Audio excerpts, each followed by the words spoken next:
ప్రపంచంలో ఎక్కడున్నా మీ గోత్రనామాలతో వేదమందిర్ నిర్వహించే ఆన్లైన్ పూజలు హోమాల ద్వారా దైవ అనుగ్రహాన్ని పొందండి.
ఆ దేవదేవుని దివ్యానుగ్రహం అంతటా ప్రసరించాలని అదిగో ఒక ప్రక్కన సుదర్శనం భాస్కర కోటి తుల్యం ఆ సుదర్శనాన్ని శంఖాన్ని శాంగమనేటువంటి ఆ అర్గమనే ఖడ్గాన్ని ధరించి స్వామివారు వేటాడటానికి తగినటువంటి వేషంలో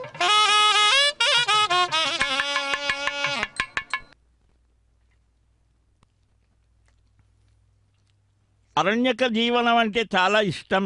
ఎలాగ చెప్తావయ్యా అంటే మనం రామాయణంలో చూసినట్టయితే సీతారామ లక్ష్మణ ఋషులంతా కూడా అరణ్యాల్లోనే ఉన్నారు. ఆరణ్యకములు అని ఉన్నాయి మనకు వేద విభాగం. అదిగో స్వామివారు ఆ పాంచజన్య సుదర్శన ధర్మహింస తథైవచ అహింసే పరమధర్మం అహింసా పరమో ధర్మ అని ఏ ప్రాణిని కూడా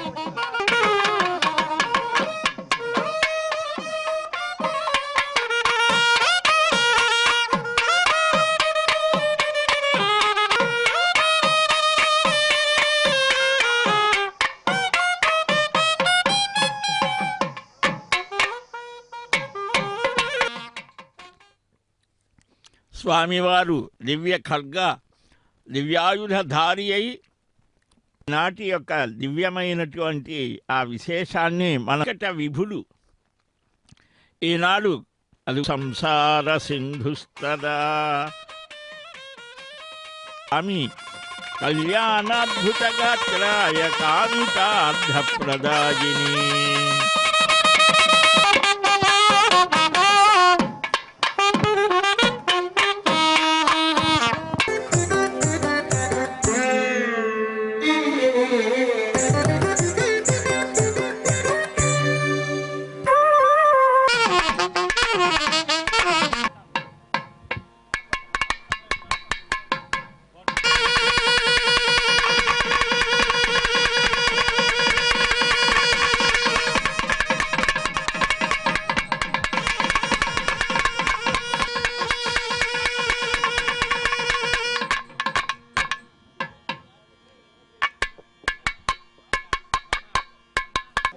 ఈరోజు సాక్షాత్తు కళ్యాణ వెంకటేశ్వర స్వామి వారు లోక కళ్యాణం కోసం, దుష్ట శిక్షణ శిష్ట రక్షణ కోసం మరి ఈరోజు పార్వేటి ఉత్సవంలో పాల్గొనటానికి ఘనంగా విచ్చేసి ఇక్కడ విచ్చేసి ఉన్నారు.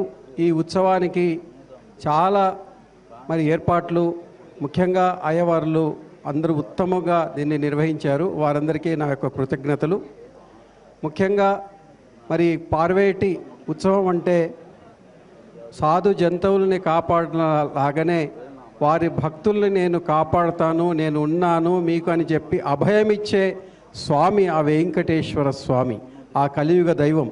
ఈరోజు అయ్యవారు చెప్పినట్టుగా ఎవరైతే ఈ ఉత్సవంలో పాల్గొనున్నారో, ఎవరైతే ఈ ఉత్సవంలో ఇండైరెక్ట్గా వీక్షిస్తున్నారో, ఆ స్వామి వారిని మనసులో పెట్టి ఆరాధిస్తున్నారో వారందరికీ మరి పార్వేటి ఉత్సవం మరి నిజంగా నేను ఉన్నానని చెప్పే అంశం, సారాంశం, అర్థం, పరమార్థంగా ఈరోజు వెంకటేశ్వర స్వామి భక్తులకి మీకోసం విచ్చేసి ఉన్నారు. కాబట్టి మరి ఈ స్వామివారి కృప అందరికీ పరిపూర్ణంగా ఉండాలని మనసారా కోరుకుంటూ, మరి ఈ లోక కళ్యాణం కోసం, మరి లోక కళ్యాణంలో అందరం లోకం కళ్యాణం ఉంటే, సుభిక్షంగా ఉంటే, ప్రాంతం సుభిక్షంగా ఉంటే అందరూ సుఖ సంతోషాలతో ఉంటారని, మరి ఆ విధంగా లోక కళ్యాణం ప్రసాదించాలని ఆ స్వామివారికి అందరి తరపున ప్రార్థిస్తూ ఓం నమో వెంకటేశాయ.